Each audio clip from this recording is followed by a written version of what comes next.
what about the cultivar? Ah, cultivar. Well, that that's one? even down even That's a little down further. Yeah. So, for example, Magnolia grandiflora, Little Jim. Little Jim. Little right. Jim. That is a cultivated variety, and that's what cultivar stands for, is cultivated variety. Cultivar, you get it? I get it.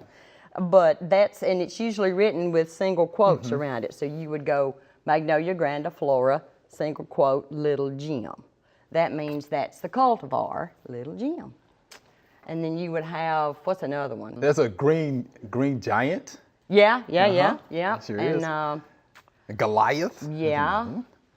And I'm trying to think of, like in flowers too, you know, there's all kind of cultivars in flowers. Like, Laura, let me think about daylilies. You know, they have all these named varieties, cultivated varieties of daylilies. So that gets it down to the exact cultivated variety.